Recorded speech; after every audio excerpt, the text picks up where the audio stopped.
Hemos llegado a la página 45, pero habréis notado, supongo, que hemos ido muy deprisa con las notas anteriores.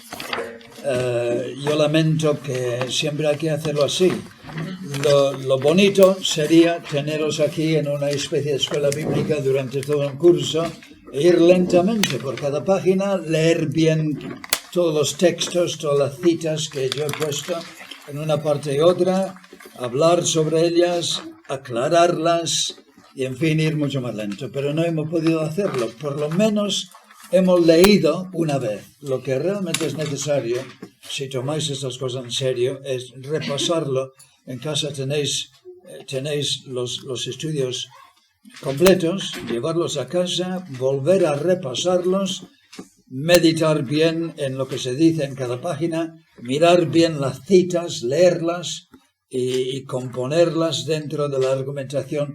Todo eso ahora es trabajo vuestro, ¿eh? Yo he querido repasar rápidamente todo lo que hay aquí, decir algunas cosas. Reconozco que no es el mejor sistema, pero no hay más remedio cuando solamente tenemos un límite de estudios. Yo he tenido ya con vosotros 2, 4, 6, con hoy será 8, pero uno requeriría por lo menos el doble o el triple. Si estuviéramos en una escuela bíblica, cada 2 por 3 se pararía, venga, ¿tú qué dices? ¿Has entendido? Añade, discute, dime que estoy equivocado y dime la razón por qué, etc. Y así se aprende mejor y quedan las cosas más, pero en fin, esto es lo único que hemos podido hacer.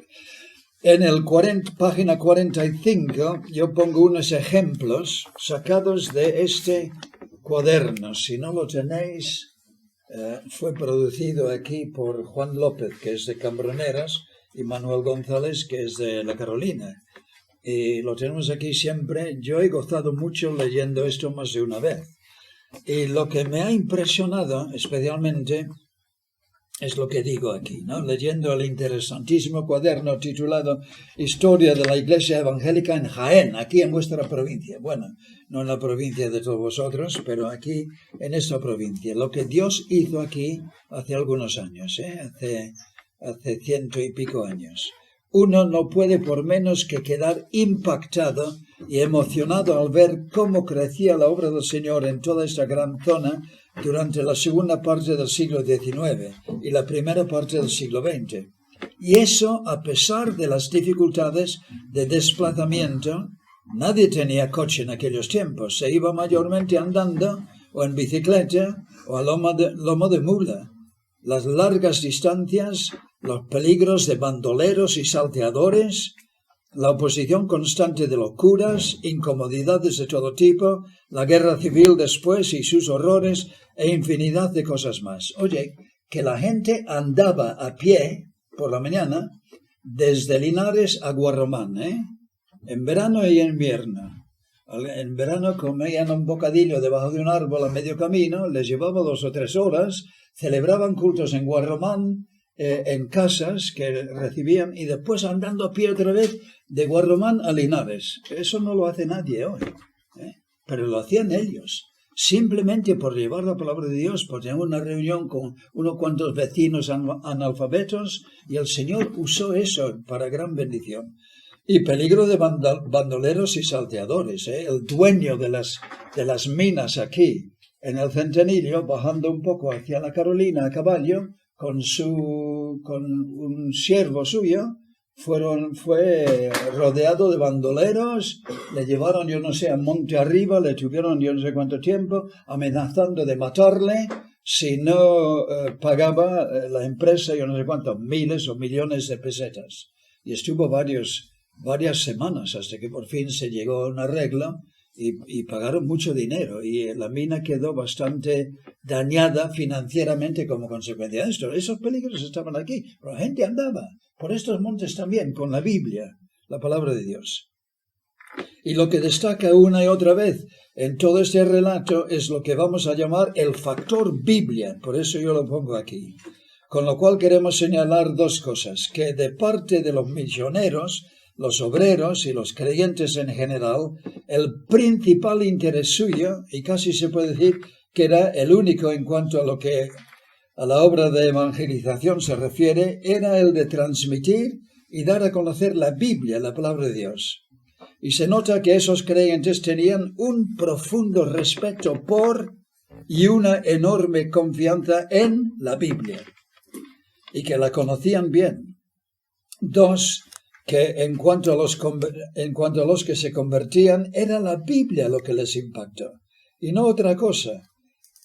Era la palabra de Dios lo que removió sus conciencias y lo que les hizo ver la realidad de su condición ante los ojos de Dios y entender el glorioso plan de salvación que Dios tenía para ellos. Y como consecuencia tenían un profundo amor hacia la Biblia. Eso destaca continuamente en este relato de la obra aquí en Linares o Jaén.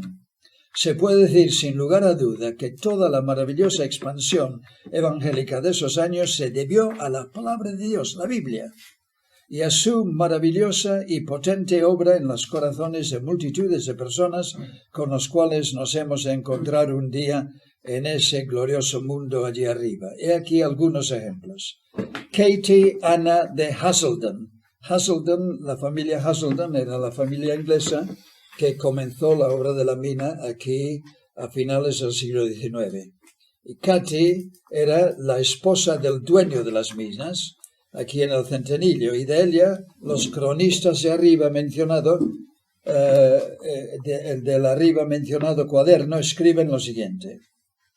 Hace muchos años, cuando la mina del Centenillo no era más que un espeso bosque, con apenas algunas docenas de chozas, donde se apresujaban la familia del minero, una buena señora, ferviente creyente, cristiana, de dulce trato y de sencillas costumbres, de modestia sin par, acompañada de sus hijas, niñas entonces, iba de monte en monte, todo por aquí, de monte en monte y de vivienda en vivienda con su Biblia en la mano y su libro de cánticos. En aquella choza consolaba alguna aflicción leyendo un pasaje de la Biblia del libro santo, remediando de paso las necesidades que observaba. En la otra instruía a un grupo de personas que voluntariamente mostraban empeño en deleitarse con las palabras del Evangelio, ya que era un pequeño culto que se improvisaba conforme iban llegando personas de las chozas inmediatas. O había una clase bíblica con el deseo creciente de aquellas buenas almas siempre ansiosas de escuchar cosas tan bellas de labios de la señora madre, que la llamaban, nombre con el que distinguían amorosamente los moradores del Centenillo. En su Biblia aprendieron a leer, hombres y mujeres, y los corazones de aquellos discípulos de la señora madre iban recibiendo como gotas de rocío las dulces enseñanzas de Cristo. De una de las niñas ya crecida, Mary Ethel, ya crecida y conocida por la gente como Doña Ece, los cronistas nos cuentan lo siguiente. Doña María tuvo un vehemísimo afán de apostolado. Eso lo hemos corregido, vehementísimo. Sí, pues entonces está mal allí. Vehementísimo. Vehemente. Sí, gracias. Sí. Yo lo veía un poco raro, pero en fin. Gracias. Aquellos pobres mineros, gente excelente, para ella, aquellos pobres mineros, gente excelente, eran papistas, porque nadie les había enseñado otra cosa. Y además le parecía que no tenían más que vagas nociones religiosas. Empezó con afán a hacer proselitismo, yendo a visitar a los obreros a sus casas a determinadas horas, llevándoles Biblias, incluso a los que no habían aprendido a leer. Esto es gracioso, pues creía firmemente en el poder de las Sagradas Escrituras, por su simple presencia en la choza. Fíjate, oye, aunque no sabían leer, venga, una Biblia allí tendría un efecto no mágico, sino maravilloso y potente, ¿no? La Biblia, la palabra de Dios. También dejaba alguna ayuda práctica donde veía alguna necesidad que podía aliviar. Da gusto leer del pueblo de Iznatorath, y es por eso que nació en mi corazón el deseo de llevaros allí y hacer algo, pero en fin, el Señor no lo permitió. Y tenemos una frase en inglés, the best laid plans of men and mice los planes mejor elaborados de hombres y ratoncitos. Parece que los hombres algunas veces no valen más que ratoncitos ante los designios extraños de Dios. Pero en fin, Dios sabe que queríamos hacer algo y no pudimos. Da gusto leer del pueblo de Iznat Oraf y de la gran obra de evangelización que se llevó a cabo allí durante muchos años y de la abundante cosecha que hubo a pesar de mucho fanatismo y oposición. De un tal Francisco Gutiérrez leemos lo siguiente. Joven, impulsivo e inquieto este hombre, antes de conocer al Señor, no era de mucho fiar para los habitantes de Iznat Oraf. Ciertamente era simpático y agradable en su trato, pero la bebida y el juego transformaban su carácter y a veces era demasiado pendenciero. Alguien que le conoció decía que no estaba seguro de que creyera en Dios, pero era católico. Además, su casa estaba llena de imágenes a las que rezaba con frecuencia, pero no sabía si creía en Dios o no. Es curioso esto, ¿verdad? Llegó la edad de la milicia y le mandaron la guerra de Cuba. Nos lo estaba diciendo Manolo el otro día, aunque aquí los datos son un poquito diferentes en cuanto a datos, ¿no? Y al cuerpo de artillería. En aquel desastre se veían muchas cosas raras y nuevas que en España se desconocían. En La Habana circulaban bastantes Nuevos Testamentos y Biblias, introducidas por el enemigo, los Estados Unidos. Un día enfermó y en el hospital hojeó esos extraños y desconocidos libros. Terminado el servicio militar, regresó a España y un buen día llega a Iznat Oraf un colportor de la Sociedad Bíblica. Y entre los que compraron Biblias se encuentra Francisco, que volvía a tener en sus manos el libro extraño que había conocido en La Habana. Los curas, como de costumbre, pronto comenzaron a protestar. Los curas católicos se vuelven protestantes, ¿ves?, contra las Biblias y persuadieron a algunos de los que compraron a que las quemaran. Pero Francisco no les escuchó. Él no encontró nada de malo en la Biblia y cuanto más la leía, más le gustaba. Y tanta afición tomó a la lectura de la Biblia que dejó la taberna y el juego para pasar las noches enteras,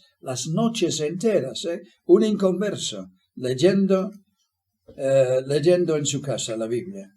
De día también la transportaba en su zurrón y donde encontraba un grupo de trabajadores les leía el precioso libro. Los domingos dejó de ir a misa y osadamente se ponía en la plaza donde estuvimos, a leer la palabra en medio de los grupos que se formaban. Muy pronto experimentó la verdad de aquella escritura que dice: la exposición de tus palabras alumbra.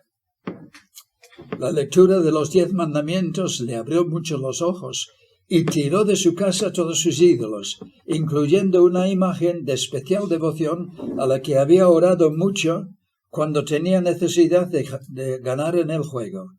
Al aceptar a Cristo como su Salvador, la quemó delante de sus familiares diciendo: mirad, he hecho cenizas a nuestro ídolo protector. Demasiado tiempo hemos vivido engañados. Creamos en el Dios vivo y sigamos las máximas de Jesucristo y que nos ha dado la vida eterna. Su mujer estaba aturdida por el cambio que había sufrido su marido tan solo por la lectura de aquel libro. Solo por leer la Biblia.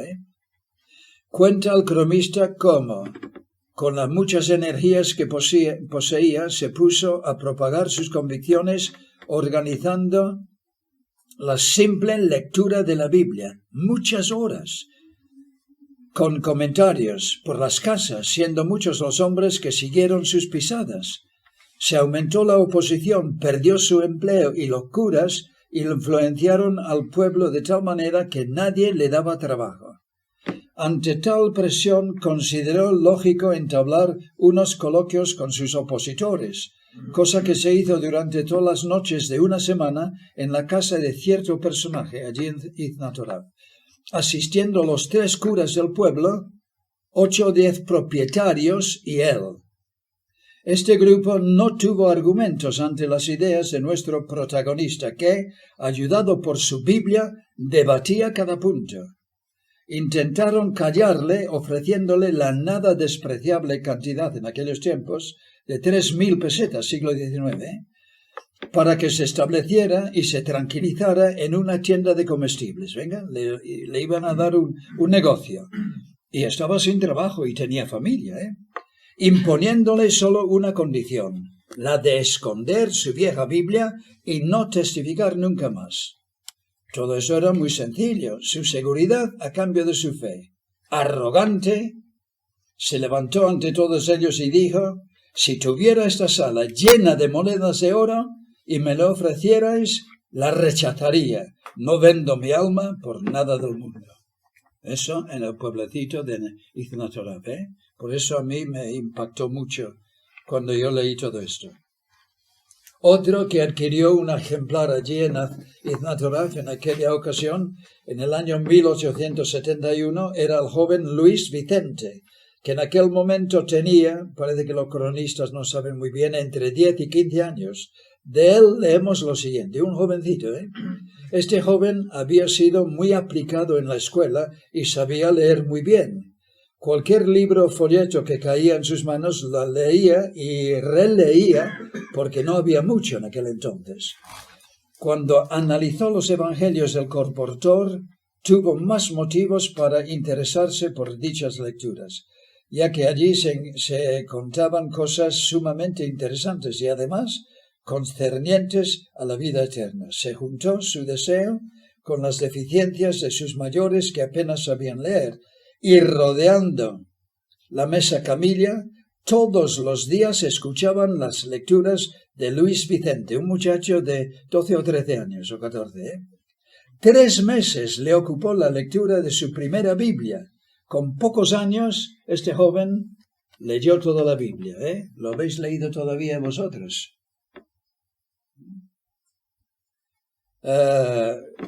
Y como lo hacía también con tanta entonación, le hicieron lector del grupo de creyentes que se estaba formando. No había en aquel momento ni pastor ni evangelista entre ellos, y el joven pasaba horas enteras leyendo la Biblia. Aquellos rudos hombres que con máxima atención iban comprendiendo el Evangelio. Sabemos que él mismo y su familia pronto aceptaron la salvación, y ya no se conformaron solamente con la lectura, sino que aprendieron que había que testificar y anunciar la verdad al mundo. Los domingos, después de leer, salían a evangelizar con otros. Juan Tavira era otro que se convirtió en Iznat Toraf pocos años después de Francisco Gutiérrez. Juan Tavira era un hombre con un nivel de educación que sobrepasaba la media de la época y del pueblo, por ser sus padres pequeños propietarios con fincas y una fábrica de jabón. De él leemos lo siguiente: pudiendo adquirir la Biblia, tuvo la oportunidad de estudiar concienzudamente su contenido, y después de 1 año de meditación, acabó por rendirse y confesar sus culpas. Inmediatamente se puso a trabajar para la iglesia de Iznat Toraf, prestando sus dones y estableciendo una escuela para los hijos de los creyentes. Su conversión no fue espontánea, sino reflexiva, sabiendo en cada momento lo que hacía. Podríamos continuar con muchos otros ejemplos de este tipo, ya que el cuaderno está lleno de historias, incidentes y experiencias que impactan y emocionan grandemente. Hombres y mujeres que dedicaron y hasta gastaron sus vidas trayendo el glorioso mensaje de la palabra de Dios a toda esta hermosa región de España. Y personas de todo tipo, tanto hombres como mujeres, jóvenes y mayores, que fueron impactados por el mensaje de la Biblia, convencidos, convertidos y transformados. Y lo que impresiona poderosamente es ver cómo todo este glorioso resultado era consecuencia de la Biblia y nada más. Los que trajeron el Evangelio y después los que lo recibieron no tuvieron otra técnica, otra táctica, otra fórmula, otro método. Nosotros estamos plagados ya con métodos y fórmulas nuevas. Ellos solamente la Biblia. Y mucho más efecto ha tenido que todos los modernos sistemas y técnicas que tenemos en el día de hoy. La Biblia, su distribución, su lectura, su explicación, su exposición y predicación era su único método, su única fórmula y su única táctica. La conocían bien, sus mentes y corazones estaban llenas de la Biblia o de Biblia. La amaban, la tenían y tenían total confianza en su inigualable poder, por ser nada menos que las palabras de Dios mismo, hablando desde su alto cielo a las criaturas que Él mismo creó. Y nosotros, con toda nuestra modernidad y sofisticación, quedamos muy pequeños al lado de ellos. Hemos perdido esa sencilla pero profunda fe y confianza en la Biblia que tanto les caracterizaba a ellos. No la leemos como la leían ellos, no la amamos como la amaban ellos, ni la conocemos como la conocían ellos, y aunque intelectualmente les podríamos dar 50 vueltas, sin duda, espiritualmente somos como pigmeos al lado suyo. Yo por lo menos es la condición y la conclusión que yo saco leyendo la historia de los antiguos misioneros, su dedicación, su amor al Señor, su conocimiento de Dios y de su palabra. Intelectualmente a lo mejor podemos darles 50.000 vueltas. No iban a la universidad como vosotros, no sacaban títulos como vosotros, pero espiritualmente somos como pigmeos a su lado. Y cito aquí otra vez lo de Oseas. Les escribí las grandezas de mi ley y fueron tenidas como cosa extraña. Si oyereis hoy su voz, no endurezcáis vuestros corazones. ¿Quién decidirá hoy ser un Samuel en estos días de tanta necesidad y decir como él, como hemos escuchado esta mañana, de otro Samuel? Lástima que no está aquí para escucharlo. Habla, Señor, porque tu siervo oye. Vale, ahora entendéis por qué quise llevaros a Ignotorá, pero no salió la cosa como... Sin embargo, algunos folletos sí que se han dado allí. Y aunque ese colportor vendería no muchas Biblias, porque la gente no sabía leer. Tal vez con 4 o 5, mira lo que el Señor hizo. Y con 4 o 5 folletos que hemos dejado, el Señor puede volver a hacerlo. Vale, página 49. ¿Cómo aquí terminamos el cuaderno con una sección que se titula, es el capítulo 4, Cómo estudiar la Biblia, y después en la página 69, la inspiración de la Biblia. No lo vamos a leer todo, me parece, pero algo vamos a apreciar. Y digo aquí, bienvenidos. Este capítulo no pretende ser un estudio clásico sobre el tema de la hermenéutica, el arte de la interpretación bíblica, sino más bien una serie de consejos sumamente sencillos y prácticos para guiarte en la maravillosa aventura del estudio de la palabra de Dios. Cuando los ingenieros ingleses llegaron aquí a El Centenillo hace más de 100 años en busca del tesoro que estos montes escondían en sus entrañas, vinieron bien documentados en el arte de la minería. No comenzaron a cavar al azar, sin método, plan o idea. Sabían muy bien dónde y cómo tenían que cavar, qué herramientas usar, cómo extraer el mineral y cómo transformarlo al muy codiciado plomo y plata que el mundo tanto necesitaba. De aquí se sacaba plomo y una cantidad menor de plata, pero esto fue en su tiempo una mina muy productiva y muy rica. Cuando vinieron aquí, esto era simplemente monte y bosques, no había nada. Pero eran ingenieros que conocían cómo investigar el terreno, cómo mirar documentos antiguos, tenían toda la maquinaria nueva que necesitaban, porque aquí los romanos, hace 2000 años, sacaban plomo. Y ahí descubrieron restos de la minería de los romanos. Pero los romanos, con sus métodos, hace 2000 años, cuando llegas a cierta profundidad, el agua es tan cantidad de agua que ya no se puede sacar. Era solamente con la nueva maquinaria resultado de la revolución industrial que pudieron transportar aquí. Hay fotografías trayendo por senderitos que es casi de cabras, maquinaria tremenda para instalar aquí, para sacar el agua y llegar al mineral, al plomo y a la plata, ¿no? Entonces venían muy bien documentadas. El objetivo de estas notas va en esa línea, pero en el ámbito de una empresa de mucho más envergadura. Pretendemos ayudarte a saber cómo extraer de la Biblia el tesoro del cual habla el salmista cuando dice: me regocijo en tu palabra como el que haya muchos despojos, y de mucho más valor que el plomo y la plata de aquí. Y cómo compartir ese tesoro con un mundo que lo necesita mucho más que todo el plomo y toda la plata del planeta Tierra.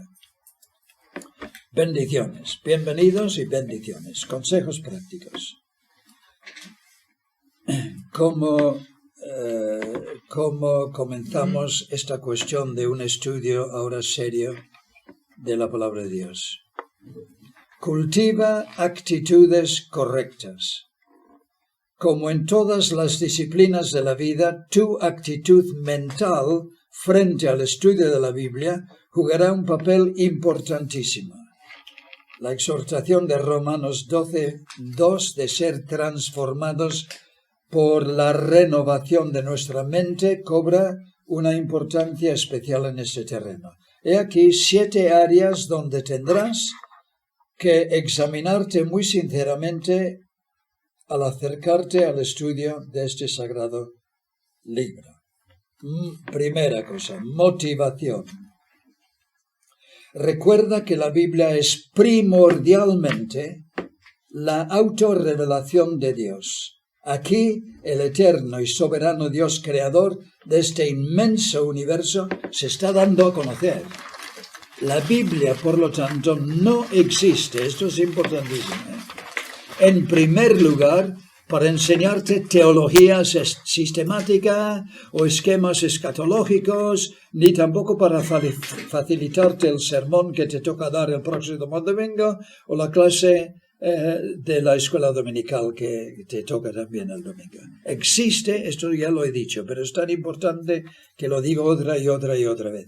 Existe principalmente para llevarte de la mano a la presencia de Dios e introducirte a Él.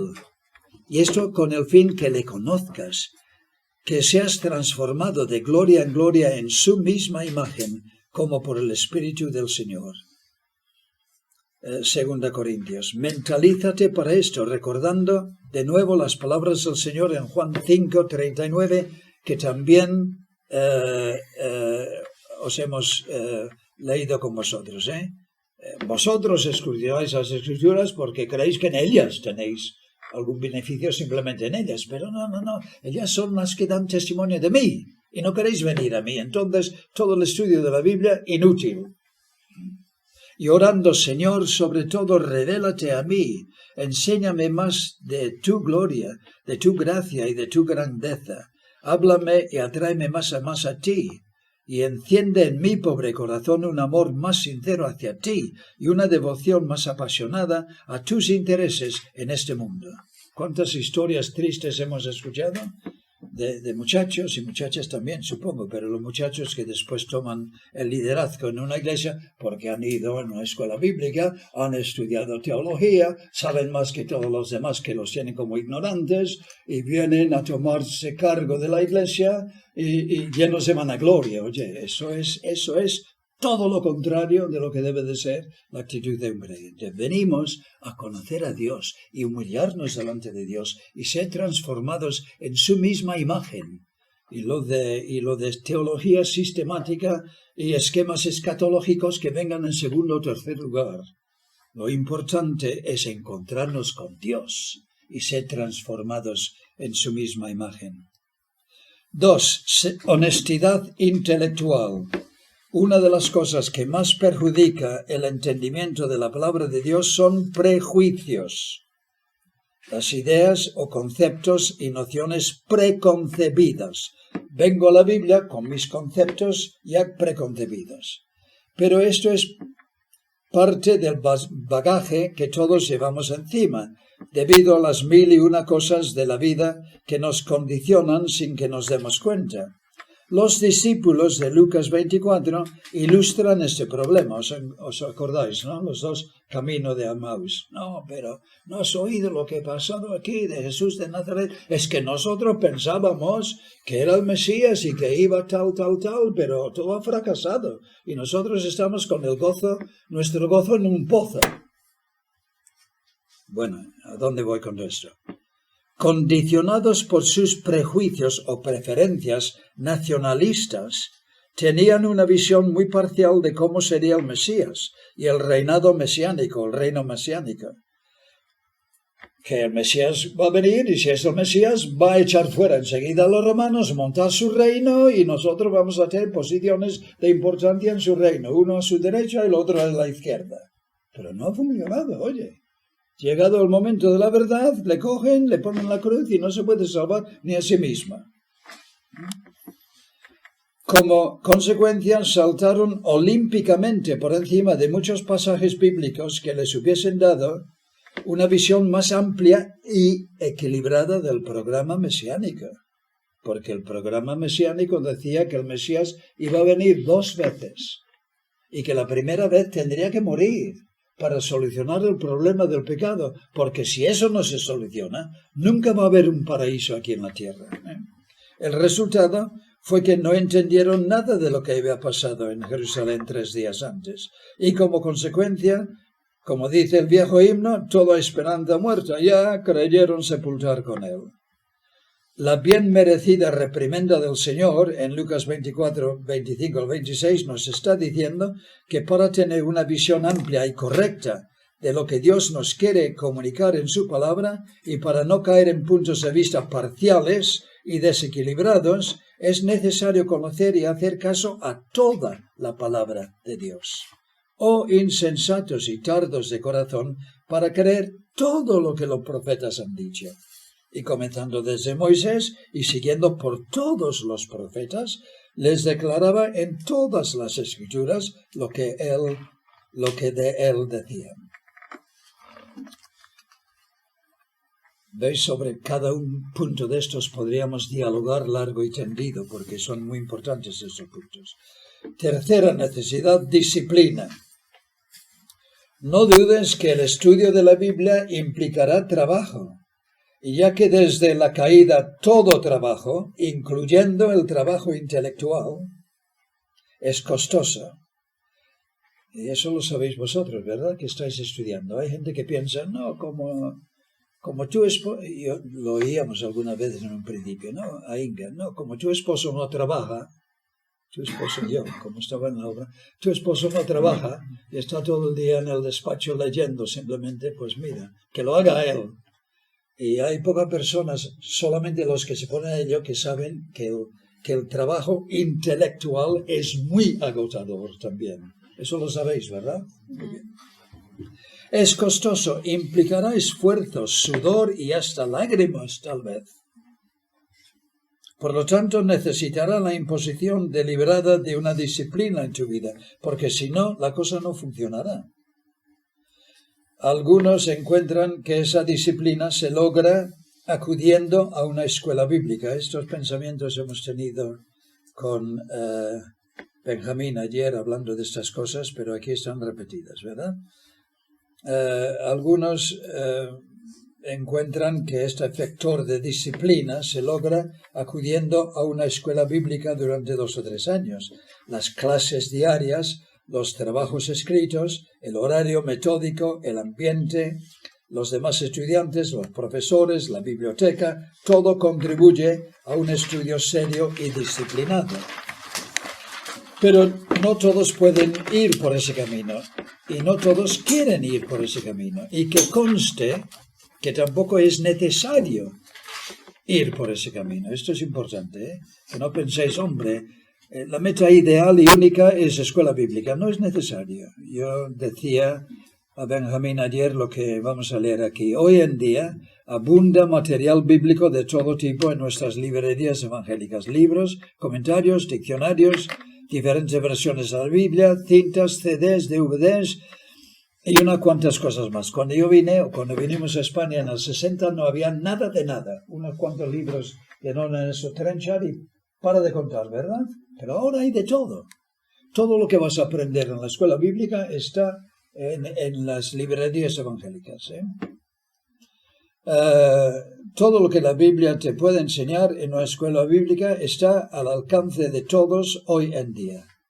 De los hombres de Dios que más han impactado en mi vida, nuestra vida digo aquí, en mi vida a través de los años, mediante su enseñanza bíblica, sus predicaciones, sus vidas tan auténticamente piadosas, sus conversaciones y sus consejos tan profundos y aptos, y la convivencia con ellos tan estimulante, ninguno ha sido el producto de escuelas bíblicas. Así que digo esto simplemente no para que no vayan, sino para enfatizar que no es necesario absolutamente. Pero sí que han sido el producto de la escuela de Cristo. Han aprendido y se han entrenado en sus iglesias locales, pero aparte de eso, en sus hogares, en sus aposentos con la puerta cerrada, Mateo 6. Han elevado sus corazones a Dios, a solas con Él, han hincado los codos, han abierto sus Biblias y han, frase inglesa, quemado el aceite de medianoche, oye.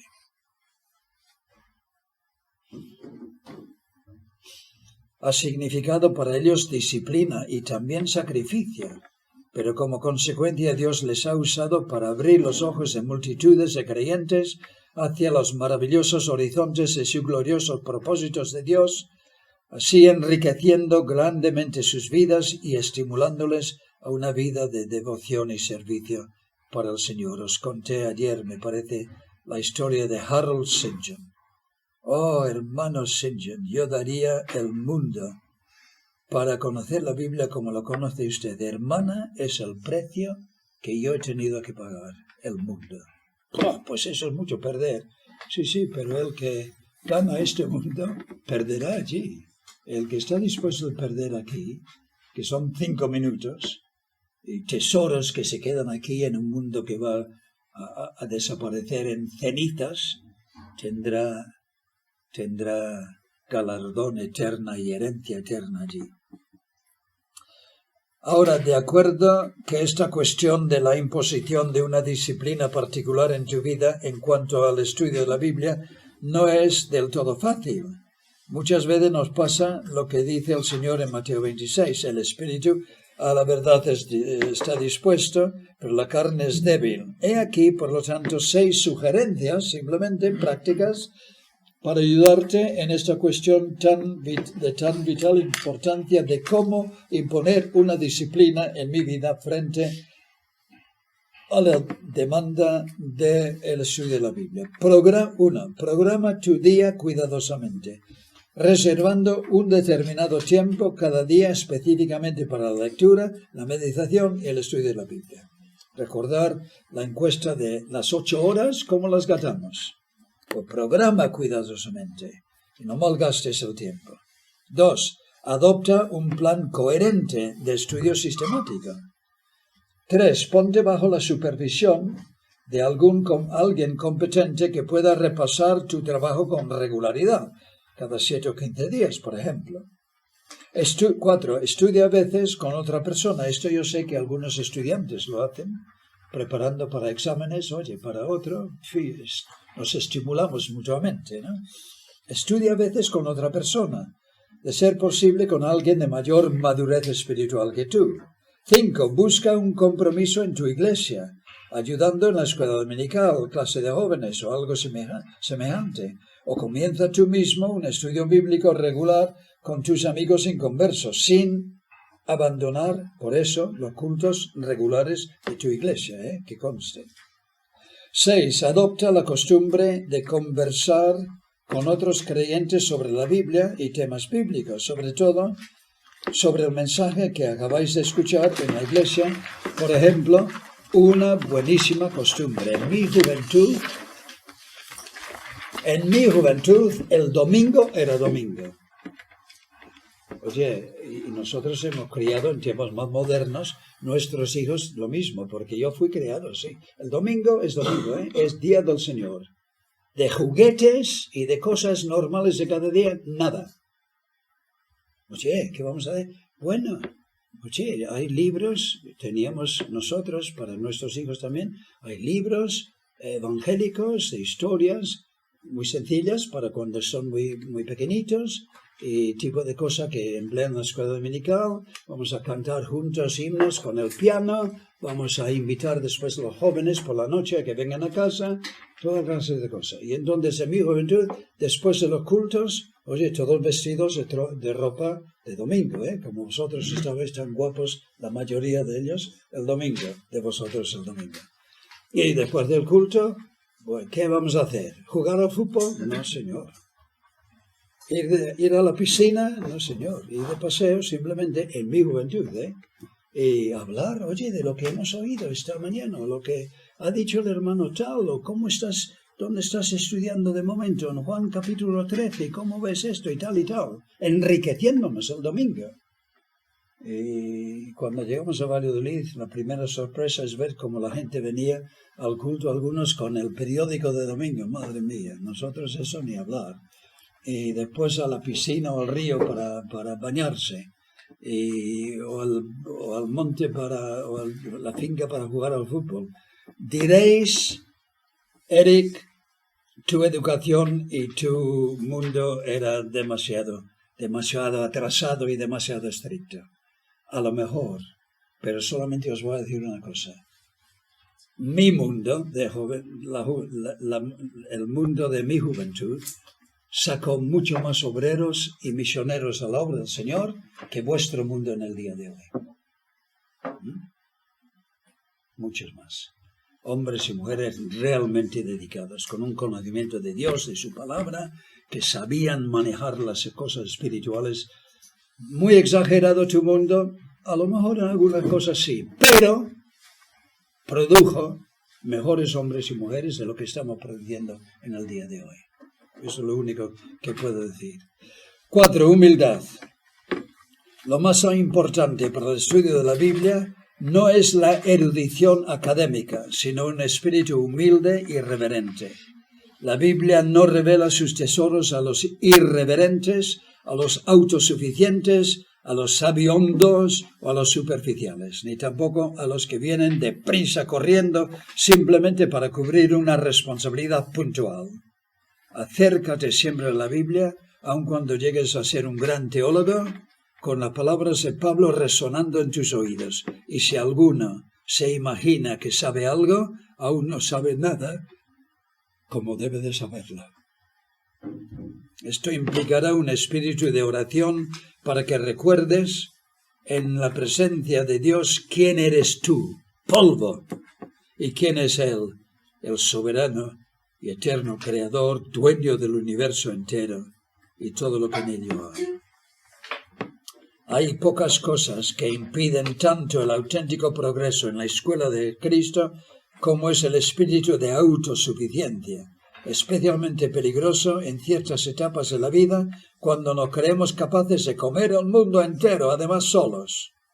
Yo he visto algo de esta actitud, me ha sorprendido mucho.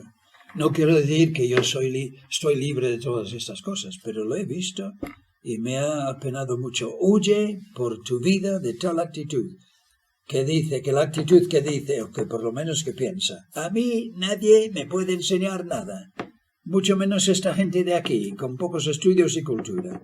Yo solo descubriré nuevos mundos y nadie jamás ha descubierto. Yo dije aquí el otro día, ayer me parece, de la señora Julia, de Marín y otras personas, cuánto he aprendido yo de gente sencilla, analfabeta casi, que no ha tenido. Yo tuve la oportunidad de una educación de que para nuestros tiempos era en un grammar school, que era de cierta altura, pero en fin, yo sé que yo tuve una educación un poco superior a la mayoría de la gente en mi pequeña iglesia, pero lo que aprendí de hombres y mujeres, no analfabetos, pero de mucha menos educación que yo, lo que yo aprendí de ellos y de sus experiencias del Señor. Y eso lo tenemos que tener siempre delante de nosotros. 5. Deja que la Biblia te hable. Este punto es algo similar al punto número 2, pero mencionamos ahora otra de las importantes implicaciones del principio aquí o allí expuesto. Es posible ir a la Biblia con la intención de sacar de ella un determinado tema, como por ejemplo el tema de la fe, o de la oración, o el tema del discipulado cristiano, o algún otro tema, porque hay miles de temas. Bien, son temas bíblicos importantes y no cabe duda que sacarás mucho de valor de tus estudios. Y además son temas que conviene conocer bien y enseñar al pueblo de Dios, tanto jóvenes como mayores, especialmente en los tiempos que vivimos. Pero no conviene acercarte siempre, ni siquiera normalmente, al estudio de la Biblia con el mensaje que tú quieres sacar de ella ya decidida y determinada en tu mente. Porque al hacer esto, tú estás hablando a la Biblia, en vez de dejar que la Biblia te hable a ti. Es muy importante esto, ¿eh? Tal vez Dios, en la porción que estabas estudiando, te quería enseñar algo diferente, algo importante y sorprendente nuevo para ti. Pero como tomaste tú la iniciativa, en vez de dejar que Dios tomara la iniciativa, saldrás de tu tiempo de estudio bíblico con bastante menos de lo que Dios quería decirte y darte. Esfuérzate para captar el susurro suave de la auténtica voz de Dios. Y para ello, estate muy callado en su presencia, sigue el consejo del salmista quien dijo, estad quietos y conoced que yo soy Dios, y escuchadme a mí. Está diciendo más o menos este texto, Salmo 46. Y el consejo que Elí dio al joven Samuel otra vez, lo hemos tenido, una vez, dos veces y ahora la tercera vez. Habla, Señor, habla tú, porque tu siervo oye, te está escuchando lo que tú me quieres decir. Este es un punto importantísimo. Al acercarte a la Biblia, calla y deja que el soberano Dios te hable a ti lo que Él quiere decirte. Fe y perseverancia. 6. Pasarás a veces por la experiencia de pasar horas y horas estudiando la Biblia y al final te parecerá que no has sacado nada de todo tu esfuerzo y que todo ha sido en vano. Y posiblemente te sentirás desmoralizado y fuertemente tentado a dejarlo todo por imposible. Esto no es cuento chino, ¿eh? Esto yo he tenido esta experiencia más de una vez. Pero no te desanimes, es una experiencia normal y hasta necesaria, hasta cierto punto. En tales momentos recuerda que el justo vivirá por la fe. Y ese texto no tiene que ver simplemente con el momento de tu conversión, tiene que ver con todo el trayecto de la vida cristiana. Oye, tú te convertiste por la fe, muy bien, pero el justo ahora va a vivir. Cada lunes, cada martes, cada miércoles, cada jueves, viernes, sábado, domingo, esta semana, la otra, este mes, el otro mes, este año, el justo vivirá por la fe. Cree de corazón que Dios sí que quiere hablarte y revelarse por medio de su palabra escrita, conforme a lo que Él mismo nos dice en 1 Corintios 2 y los versículos 10 y 16. Echa mano de todas sus promesas a este respecto y sigue adelante con la tarea. Recuerda que existe una ley universal que se llama la ley de la siembra y de la siega.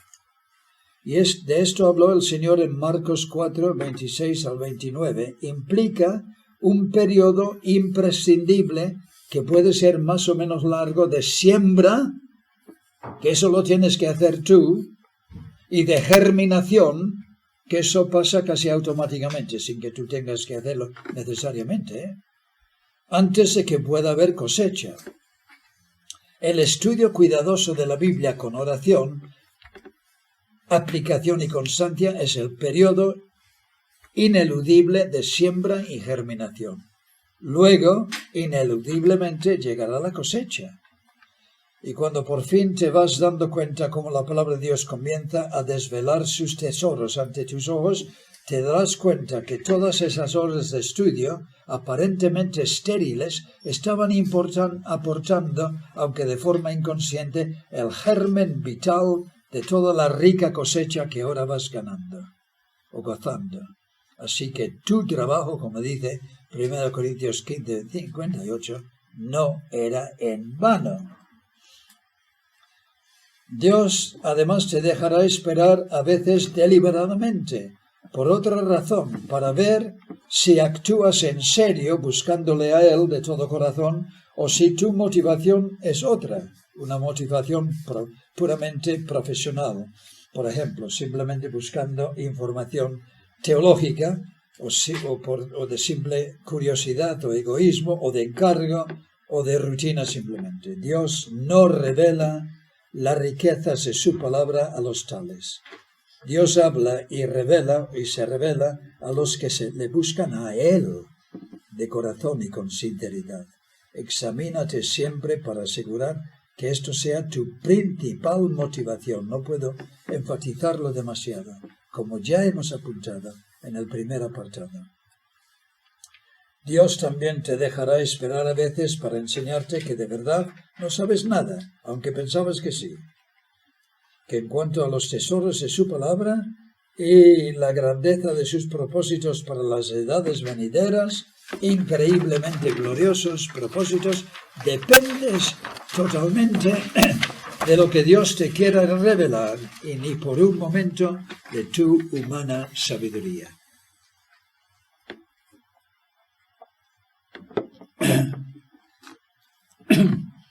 Dios te hará esperar hasta que aprendas bien esta lección y hasta que busques de Él de todo corazón, convencido por fin que en Él están escondidos todos los tesoros de la sabiduría y del conocimiento. Te hará esperar hasta que aprendas bien lo que el Señor dice en Lucas 10, 21. Yo te alabo, Padre, Señor del cielo y de la tierra, porque escondiste estas cosas de los sabios y de los entendidos, y las has revelado a los niños, los que tienen espíritu de niño, los que confían totalmente en el Señor, que le aman, le buscan, le quieren. Sí, Padre, porque así te agradó. Y la perseverancia, pues muy necesaria por la siguiente razón. Hay a veces una aparente simplicidad en la palabra de Dios que puede engañarnos. Y cuando hemos llegado a ver un poco de luz sobre la porción que estamos estudiando, es muy fácil caer en el error de pensar que ya está. Ya hemos llegado, ya hemos visto todo y que no hay más que decir. Pero eso no es así. La palabra de Dios es una mina inagotable. Aquí estuvieron sacando mineral o plomo y plata durante que está lloviendo. Durante 80 años. Y después plegaron en el 65. No porque no hay más plomo y plata, lo hay. Pero es que ya la demanda, y el precio mundial y la maquinaria y todo eso, pues, pero hay allí todavía, es inagotable. Y la palabra de Dios es así. Siempre habrá más. Quédate más tiempo en la presencia del Señor, cava un poco más hondo, reflexiona un poco más, busca, compara, medita, y Dios te revelará más de sus riquezas. El caso de Pedro y Juan en Juan 20 sirve de ilustración. Esto es el capítulo de la resurrección. Han oído que Jesús ha resucitado, que el sepulcro está vacío. Y Pedro y Juan van corriendo, van llegando al sepulcro. Llega Juan, ¿quién llega antes? Llega Juan antes. Y mira dentro, simplemente ve los lienzos puestos allí, hace sus deducciones, y viene Pedro y ve lo mismo, no entran dentro, hace sus deducciones y se marchan. Y dejan a María allí perpleja porque no entendía nada. No, ya hemos visto, mira, los lienzos puestos allí, el sudario aparte, enrollado en un sitio aparte, eso quiere decir que el Señor ha resucitado. Pues vamos a casa, ya está todo visto. María, y aunque la conclusión era correcta, había mucho más que ver, y no lo vieron por no haber quedado más tiempo. María sí que se quedó más tiempo, investigando, buscando, preguntando, Y por fin llegó a ver mucho más de lo que vieron los santos apóstoles. ¿Qué es lo que vio ella? Pues vio al Señor mismo. Porque el Señor mismo aparece. Ella creyó que era el hortalero en un principio y oyó su voz hablándole a ella personalmente. Persevera de igual manera en su estudio y meditación en la palabra de Dios hasta llegar a tener la misma experiencia. Séptimo punto, identificación. No estudies la Biblia como si fueras un mero espectador, sentado en las gradas y desconectado de todo lo que está pasando sobre la arena. Estudia la Biblia desde adentro, por así decir. ¿Qué quieres decir con eso? Pues vamos a ver. Identifícate con los personajes de la Biblia y métete en su pellejo. Ponte tú al lado de Abraham. Imagina que tú estás allí, en Ur de los Caldeos, y escucha con él la voz del Dios de la gloria que le aparece a él. Y haz que esa voz resuene en tu corazón y en tu mente y en tu espíritu. Y absorbe para ti mismo las tremendas lecciones de este episodio. Recuerda que estas cosas les acontecieron, por ejemplo, y están escritas para amonestarnos a nosotros, a quienes han alcanzado los fines de los siglos. Estamos viviendo en una época muy especial. Todo desemboca en esta época y algunas cosas que todavía quedan. Y estas historias y estas vivencias de esta gente eran para enseñarnos a nosotros.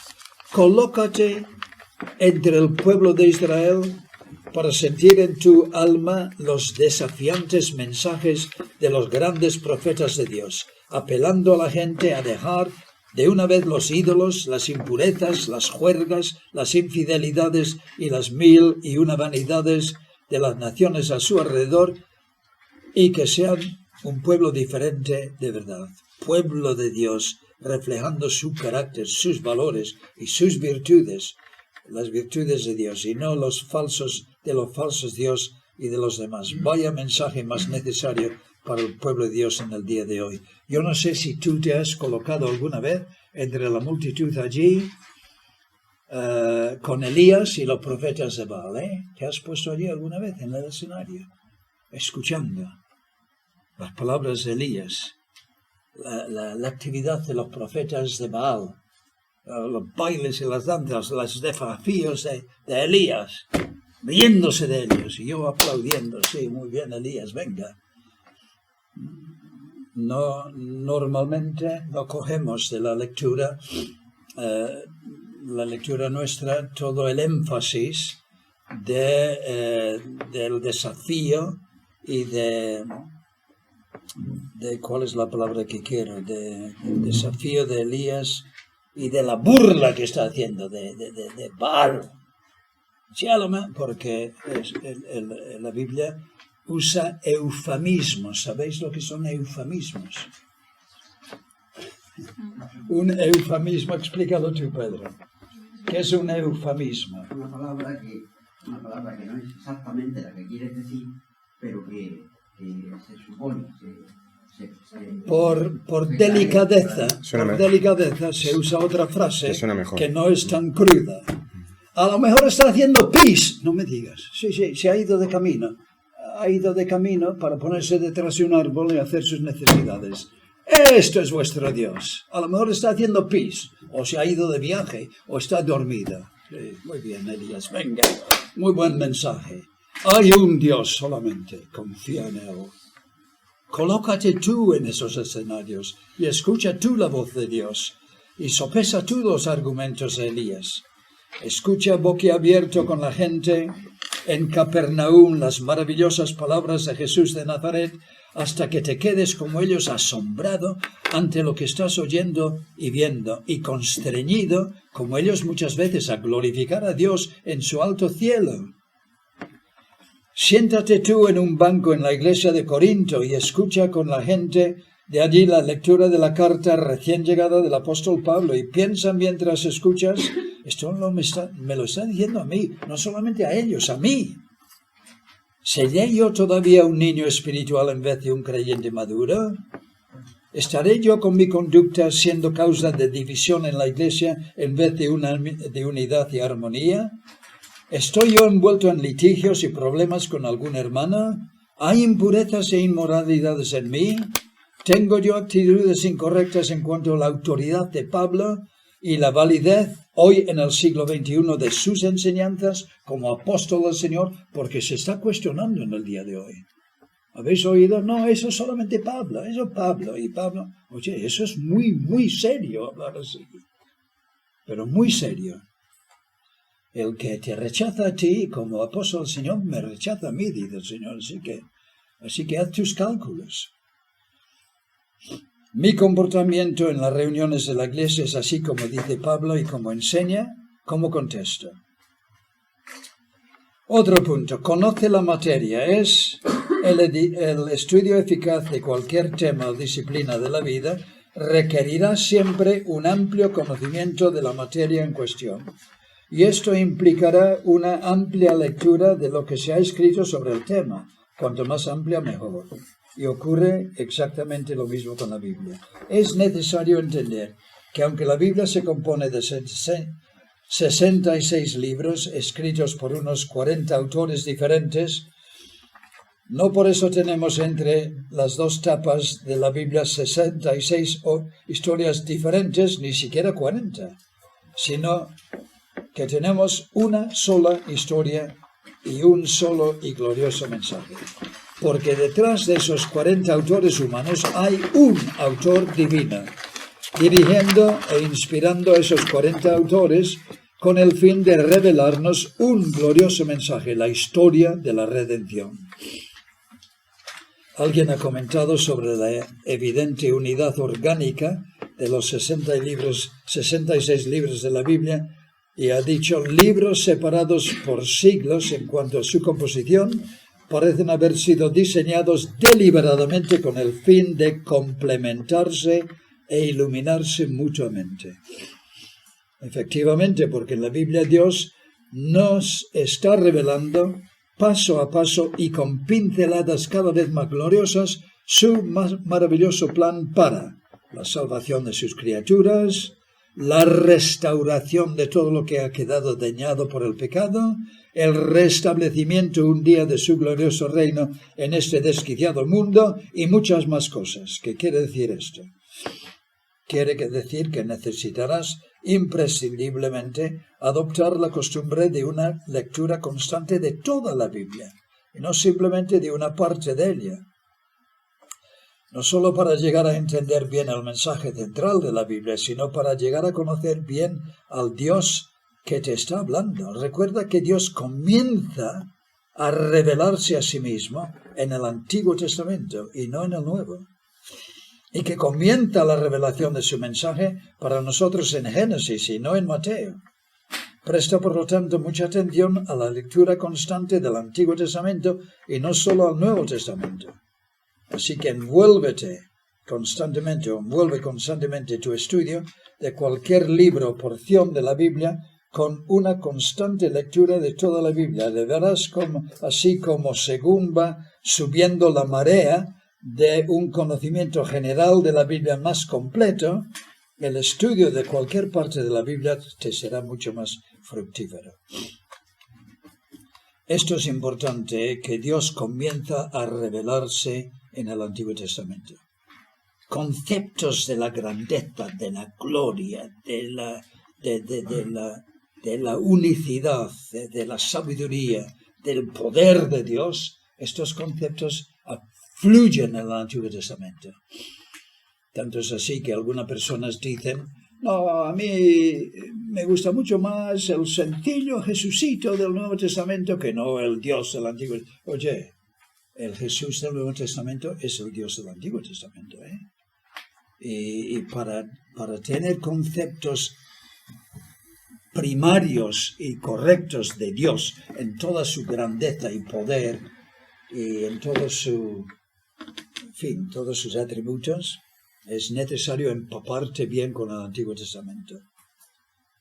Y después gloriarte de ese gran Dios con tanto poder que podía haber hecho, que sus enemigos se hubiesen esfumado en segundos. Que este gran Dios del Antiguo Testamento es el Jesús del Nuevo Testamento, que durante esta época de su gracia se ha humillado hasta este punto de dejar que sus criaturas le clavaran en una cruz.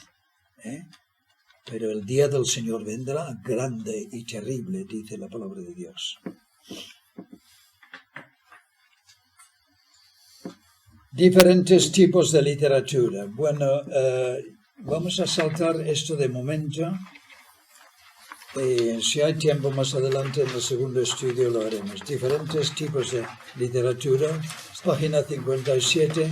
La ley, el Pentateuco, la ley moral y la ley ceremonial. Página 58. Los libros históricos. Página 59. Los libros proféticos. Página 60, los libros poéticos y literatura didáctica.